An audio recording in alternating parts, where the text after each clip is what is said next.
महेश कुमार मलानी साहब।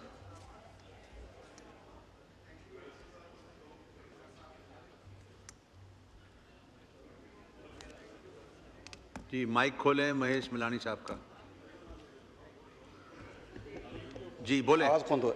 Thank you deputy speaker साहब, आपने 2025-26 की बजट पे बात करने का मौका दिया। पहले मैं सभा टालपुर साहिबा को ओथ लेने पे मुबारकबाद देता हूं और मैं नवाब यूसुफ टालपुर साहब के हवाले से कहूँगा कि उनकी जो खिदमत पाकिस्तान पीपल्स पार्टी के हवाले से थी तो उनको हम सब याद करते हैं। वो यहाँ हमारे आगे यहाँ बैठते थे, हमेशा पानी की बात करते थे और हमें यकीन है कि जो नवाब साहब का विजन था उस विजन को सभा टालपुर साहिबा यकीनन उनको मुकम्मल करेंगी। और वहाँ उनके बेटे भी बैठे हैं, पोते भी बैठे हैं, उनको भी मैं मुबारकबाद देता हूँ। बजट के हवाले से मैं बात करने से पहले थोड़ा सा पाक अफवाज के हवाले से बात करूँगा कि जो जंग हुई थी पाक इंडिया की, उसमें जो पाक अफवाज का 3 दिन में जो जीत हुई थी तो वो कामयाबी की भी पाक अफवाज को हम मुबारकबाद देते हैं। जो इंडिया में मोदी का एक हिंदुत्व सोच था, उस सोच को दफन किया और पाकिस्तान का नाम जो है वो रोशन किया और वो मुस्तक थे फील्ड मार्शल बनने के, तो उसको फील्ड मार्शल बना दिया गया है, उनको मुबारक हो। उसके बाद अगर मैं पाकिस्तान का नाम रोशन करने के हवाले से जो सफारती मैदान में चेयरमैन बिलावल भुट्टो जरदारी साहब जो किरदार अदा किया है, तो मेरे ख्याल में वो दूसरे नंबर पे बिलावल भुट्टो जरदारी साहब हैं, जिन्होंने जंग से पहले, जंग के दरमियान और जंग के बाद जो किरदार अदा किया था वो मेरे ख्याल में पाकिस्तान के हर गयूर आवाम को मालूम है।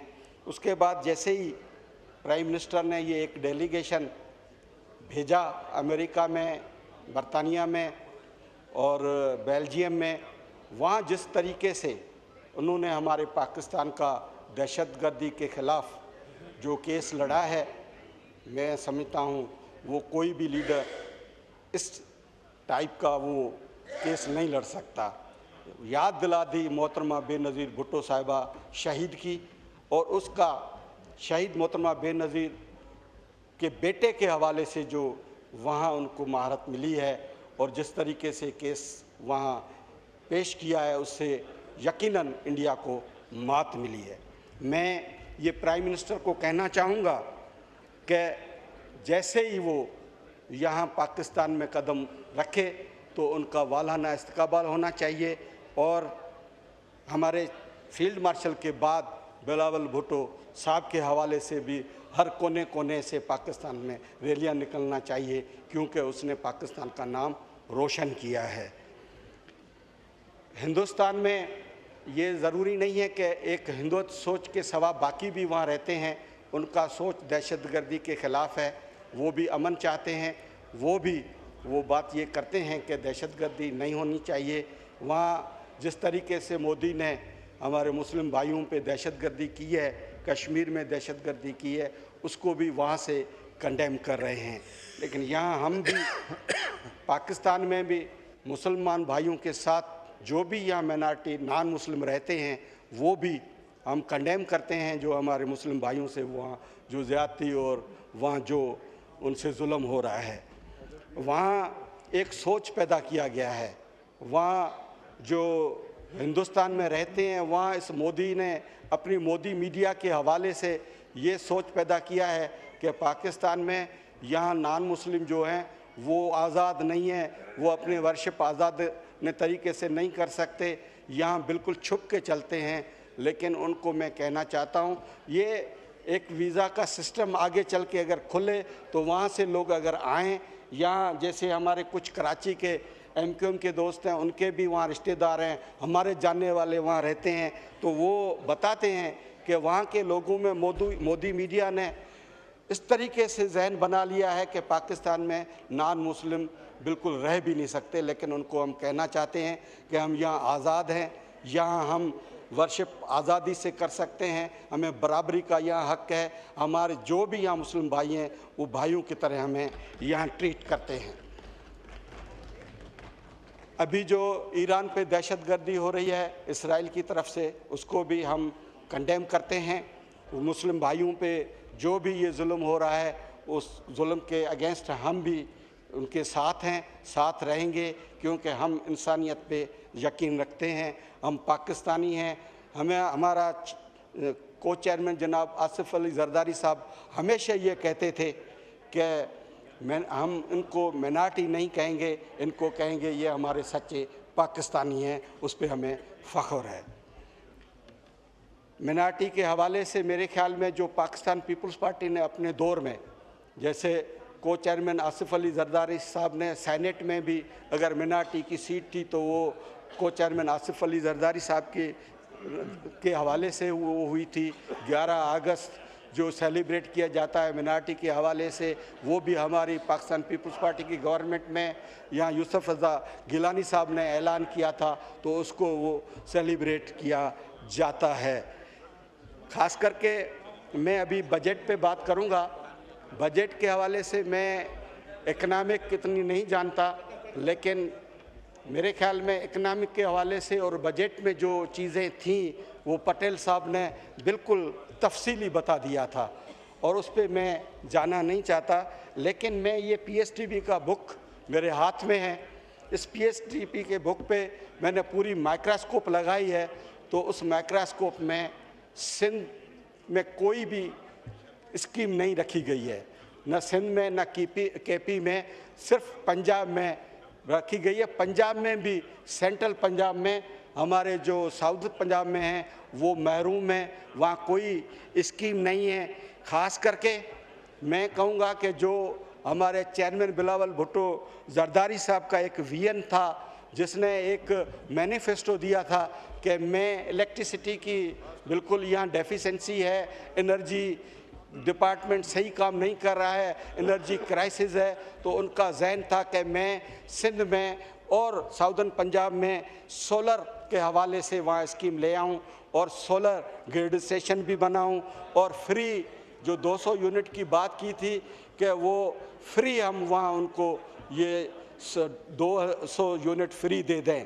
तो उन्होंने जैसे ही स्कीम शुरू की, सिंध गवर्नमेंट ने जैसे ही वो स्कीम शुरू की, तो मैं समझता हूँ जो अभी 18% उस पर टैक्स लगाया गया है, ये पीपल्स पार्टी के ख़िलाफ़ एक महाज खोला गया है, ये पीपल्स पार्टी के विजन के ख़िलाफ़ है। हम कब भी पाकिस्तान पीपल्स पार्टी इसकी सपोर्ट नहीं करेंगे। ये इस बजट में सुन लें कि हमारे जो भी मेंबरान हैं वो पाकिस्तान पीपल्स पार्टी इस इशू पे कभी भी साथ नहीं दे सकती। हम बजट का इस शिक पे यकीनन हमें चेयरमैन की हिदायत मिलेगी तो हम इसका ज़रूर बायकॉट करेंगे। ये नहीं होना चाहिए।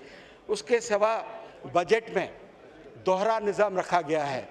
बजट में सिंध में ख़ास करके हमारे रूरल एरियाज़ को इग्नोर किया गया है। रूरल एरियाज़ में वहाँ पहले जो स्कीमें थी, जो शिकारपुर में थी, जो बदीन में थी, तो उसमें पैसे बिल्कुल नहीं रखे गए हैं। लेकिन उन्होंने दोहरा निज़ाम रख के उन्होंने एक पार्टी के हवाले से, वो हमारे भाई हैं, लेकिन उनको नवाज़ लीग को ये मालूम होना चाहिए कि उनकी सिर्फ एक पार्टी उनकी साथ नहीं है। बड़ी पार्टी जिसके हवाले से उनकी हुकूमत यहाँ है वो पाकिस्तान पीपल्स पार्टी है। पाकिस्तान पीपल्स पार्टी के हवाले से आपने इग्नोर किया है। जो स्कीम्स थी वो स्कीम्स आपने सिर्फ कराची, हैदराबाद और मिरपुर खास में रखी हैं, जो एक पार्टी के कहने पे रखी हैं। पाकिस्तान पीपल्स पार्टी को आपने इग्नोर कर लिया है। इसकी हम सख्त लफ्ज़ों में मज़म्मत करते हैं कि ये रवैया गवर्नमेंट का नहीं होना चाहिए। ख़ास करके HEC एजुकेशन जो है वो एक रीढ़ की हड्डी है। तो HEC में 40 अरब रुपए टोटल पाकिस्तान में रखे हैं, रेलवे पे 80 अरब रखे हैं।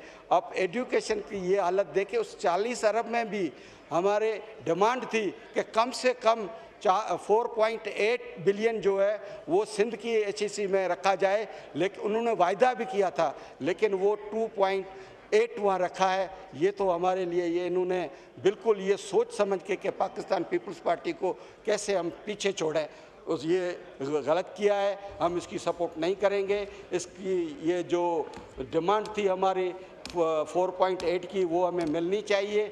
एक पार्टी के हवाले से ये नहीं होना चाहिए। ख़ास करके जो हमारे जो सीनियर्स थे वो मिलते रहते थे। जो हमारा बहुत बड़ा इशू है वो सक्खर हैदराबाद का मोटरवे के हवाले से इन्होंने वायदा भी किया था कि हम 30 बिलियन रुपीज़ हम रखेंगे, 30 बिलियन रुपीज़ हम रखेंगे, लेकिन उन्होंने सिर्फ 15 अरब 400 अरब की ये स्कीम है, उसमें सिर्फ 15 अरब रखे हैं। ये बिल्कुल पाकिस्तान पीपल्स पार्टी के डिमांड के उबतड़ है। ख़ास करके मैं ये कहूँगा कि जो स्कीम्स किसी पार्टी के हवाले से दी गई हैं सिंध में 15 अरब की, उसकी एग्जीक्यूशन तक भी वो फेडरल ने अपने हाथ में ले ली है। कहीं भी ये नहीं किया है कि पंजाब में उसकी पंजाब गवर्नमेंट को दी है, सिंध में पता नहीं क्यों उसको ये पीपल्स पार्टी चुभ रही है, तो वहाँ पाकिस्तान पीपल्स पार्टी को एजुकेशन भी उनको इग्नोर कर दिया है। मेरे ख्याल में ये पाकिस्तान पीपल्स पार्टी को उनको खौफ है कि ये बढ़ेगी इस पार्टी में हमारे नहीं, ऐसे नहीं करें। शाह साहब, हम रिक्वेस्ट करते हैं, आपके कलीग हैं कराची के यहाँ हमारे MNA दोस्त यहाँ कहते हैं कि सिंध गवर्नमेंट ने कराची में कुछ नहीं किया। मैं कहता हूँ पहले तो पूरे सिंध में जितने काम हेल्थ और एजुकेशन में हुए हैं गिनाऊँ तो मेरे ख्याल में आप कहेंगे बंद करें, वो बहुत किए हैं। NICVD हर डिस्ट्रिक्ट में है। पानी के हवाले से बात अगर एक वहाँ कराची में है, मैं अभी नाम ले लेता हूँ, पता नहीं क्यों MQM को वहाँ Peoples Party phobia, Murad Ali Shah phobia, CM phobia, जिस तरीके से वहाँ आप हमारे से ट्रीट कर रहे हैं, मेरे ख्याल में आपको पानी के हवाले से वहाँ जितने पैसे कराची में खर्च हुए हैं, अभी शहीद भुट्टो रोड बना है, वहाँ हब का डैम बन रहा है। शुक्रिया। ये मुबारक ज़ेब साहब। बिस्मिल्लाहिर्रहमानिर्रहीम।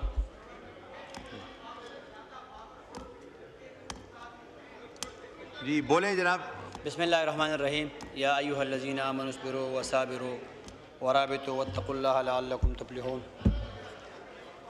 आपको शुक्रिया, आपको मौका दिया, आपने वाइंड अप कर लिया, आपने अपने टाइम से 3 मिनट ज़्यादा बोला है। प्लीज़, बहुत सारे और मेंबरान हैं जिन्होंने बोलना है। नहीं, फिर आप वाइंड अप करें ना, फिर आप दोबारा से तकरीर शुरू करेंगे तो ये मुनासिब नहीं है। एक मिनट, मुबारक जेब साहब तशरीफ रखें। जी, महेश मिलानी साहब को खोलेंगे। बात कर लूं जी, 30 सेकंड में वाइंड अप करें। मेरा हल्का ये कराची के कहते हैं कि पूरी हम टैक्स देते हैं। आपको ये मालूम होना चाहिए कि मेरे हल्के से, मेरे ज़िले से 2600 मेगावाट बिजली जो है वो जा रही है यहाँ नेशनल ग्रिड स्टेशन में। वहाँ थर भी, आप थर को इलेक्ट्रिसिटी में क्या दे रहे हैं, वहाँ पूरे इलेक्ट्रिसिटी, वहाँ लाइन लॉसेस भी नहीं है, फिर भी हमारे पास वहाँ 4 से 6 घंटे रूरल एरियाज़ में वहाँ लोड शेडिंग हो रही है। हमारे शहर में 100% लाइन लॉसेस नहीं है, फिर भी वहाँ 1 घंटा लोड शेडिंग की जा रही है। हमारे पास वहाँ, आपको मैं थोड़ा सा आखिर में ये कहूँगा कि वहाँ हमारे पास सब डिवीज़न बननी चाहिए। यहाँ अगर कोई वापडा से है तो उनको मैं बताना चाहता हूँ कि पूरे हमारे डिस्ट्रिक्ट जो है 7 तहसीलों पे मुश्तमिल है। वहाँ पहले 9000 कंज्यूमर्स थे, तब भी वहाँ 80 सैंक्शन पोस्ट थी, 39 जो है वो काम कर रहे हैं। अभी वहाँ 30,000 जो है कंज्यूमर्स हैं, फिर भी ठीक है।